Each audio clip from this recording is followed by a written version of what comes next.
Isn't it really cool that the Upper Moon demons in Demon Slayer can be linked to an all-known reference like the 7 deadly sins? Wait, you had doubts, didn't you? But you'll see, because when we think of the Upper Moons, the first that comes to mind would probably be Daki, being the embodiment of lust. But whoa, we need to be careful here. Daki was 13 when she turned into a demon, but then again, it's anime, and she turned out to be the most beautiful of the 12 Kizuki. And her costume design? Yeah, I mean the one she fights in. You can totally see how much skin she bears, and it definitely fits her job in the entertainment district. Or should I say, pretend job? As she's been using it as a cover to blend in and slowly gather her prey. But before becoming a demon, she needed to learn the art of seduction as a survival skill to earn a living in the entertainment district. In her combat form, she's practically in her minimalist nightwear. She also comes off as provocative and flirty and has an extreme dislike towards people she deems as ugly. And while that may seem a bit shallow, it perfectly exemplifies her sin, as she would only give her time and approval to people who appeal to her lustful nature. And the title of Oiran? That's like having a title awarded to you for people lusting over you a lot. But who is Daki without her beloved brother Gyutaro? Unlike his sister, Gyutaro is pretty much the opposite of beauty. His design is pretty harsh, with a black dotted face, pale grayish skin, and this weird thing on his head that we call his hair. Although you could say that his design was probably meant to be intentional, there's also that ridiculous small waist he has. Maybe I should get envious over it. Just kidding, but it's probably meant to depict his extreme hunger when he was a human. This is totally in line with him being envious of the samurai and courtesan manager who burned his sister, saying that they had plenty to eat, along with nice clothes and shelter with clean beds. I mean, he even said, "I'll never have mercy to anyone who has a better life," which totally screams of envy. That said, this isn't even half the reason why he's the sin of envy. First of all, he clearly had deep-rooted issues with his self-confidence when he was growing up. He was used to hearing insults like worm, dimwit, coward, and good for nothing. Well, whose self-esteem and confidence wouldn't be affected when being regularly insulted by almost everyone? When he had Tanjiro in his grasp while trying to get him to turn into a demon, Gyutaro used the same exact insults on our Kamado shonen, as if to vent all the frustration on him. And if that doesn't make it obvious enough, he flat out tells Tengen that he envies him, referring to his good-looking skin and lack of awkward scars or birthmarks. So, yeah, Gyutaro, envy, enough said.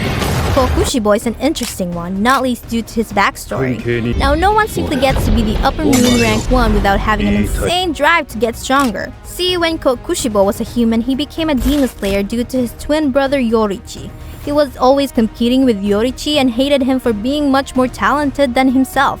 And no, this wasn't anything like sibling rivalry. Before turning into a demon, he was already kinda twisted and wished that his brother had never been born after finding out his twin was simply more talented and powerful. And well, Kokushibo's brother didn't just get ahead of him. He became the strongest demon slayer to ever live. One might think he embodies the sin of envy, as he was simply envious of his brother, but envy in its nature only stops there. People embodying the sin of envy usually just stay bitter and complain about it, wasting their lives away.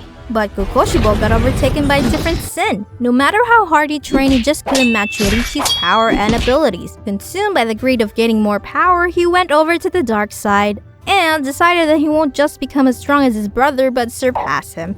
And whatever the price was, he'd pay it no matter what. Just look at his eyes. Ugh. I know he needed 6 eyes to keep up with Yorichi, but it just doesn't look good. Nope. Not at all. And how many glasses would he need if he somehow developed myopia? Sheesh. Despite giving his brother a flute when they were much younger, the sin of greed consumed him eventually. And well, I think that he never truly enjoyed eating humans, but in order to achieve this goal of becoming more powerful, he's gotta do what a demon's gotta do. This trait is often seen in people chasing success obsessively, where they're miserable and it's greed that's guiding them. And Kokushibo wanted more of everything. More power, more eyes, even on his demon sword. And we don't even know if he can see with those. But what sin does our almost perverse artist embody? Appearance-wise, Gyokko is the demon with arguably the weirdest design within the whole series, as discussed in a previous video on the Kizuki being inspired by diseases. And it's hard to relate anything concerning his appearance to the sin he represents. But when we look closely at how he behaves, every little bit of his personality is somehow related to his pride. His reluctance to work with the other demons even if they're of a higher rank than him.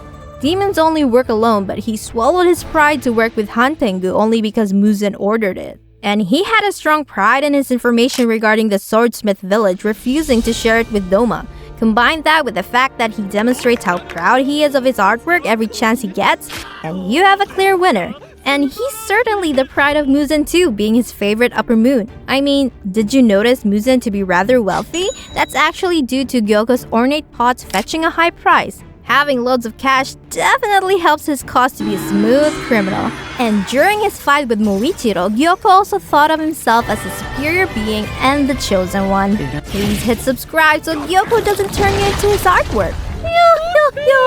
Akaza is one demon that brings a lot of mixed feelings just thinking of him. Not only was he the cause of Rengoku's big sacrifice in the movie, but there's just something about his approach to fighting.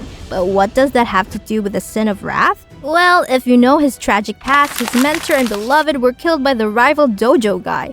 And after he found out the truth, he slaughtered the whole dojo with his bare hands. Consumed by hatred and rage, with nothing left to protect, he accepted Muzan's offer and became a demon.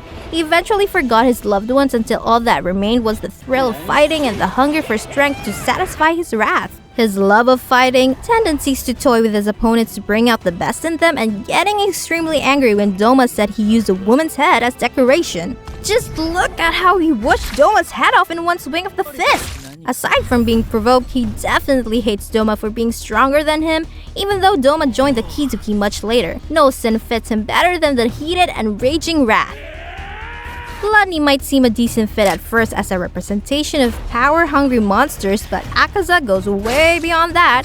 Feeling useless and unable to protect anyone, the sin of wrath has overtaken him, and he is definitely one angry bird. Here we go, the supposed psychopath of the bunch. Well, we all know that Doma seems ruthless, emotionless, and a bit sadistic, but these aren't the traits that make him a glutton. He's calm and calculated and has a whole system of exactly how he's going to devour more and more humans, especially beautiful women who are supposedly more nutritious to demons. As a leader of his cult, he's worshipped by many followers, and it is obvious that he does not need to worry about his next meal. See, there's gotta be some pretty followers that suit his taste buds, but instead of being content with what he had, he still sought out more beautiful young women to satisfy his craving. This is when we saw Doma lurking around the entertainment district for his food hunt, with Gyutaro and Daki as his byproducts. The sin of gluttony clearly suits his overindulgence with his, food.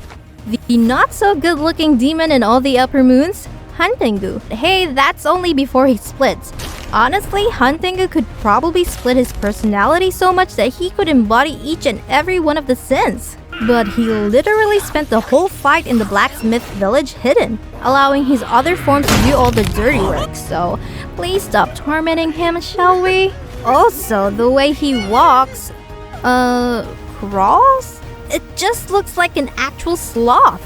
The sin of sloth can also mean irresponsibility and cowardice with one's actions. And looking back at his backstory, it is super obvious that he's an irresponsible man. After committing his crimes, he would always deflect the blame and play the role of the victim when questioned by others. And looking at his demeanor, it is pretty clear that he's a coward who constantly cowered in fear and was paranoid that he would need to take responsibility for his actions. His character traits did not change after he turned into a demon. It almost looks like his different selves are protecting him from any blame by assisting him with the dirty job of killing the innocents. And did I forget Kaigaku and Nakime, the replacement upper moons? Which sin do you think they embody? Remember to subscribe, and thanks for watching!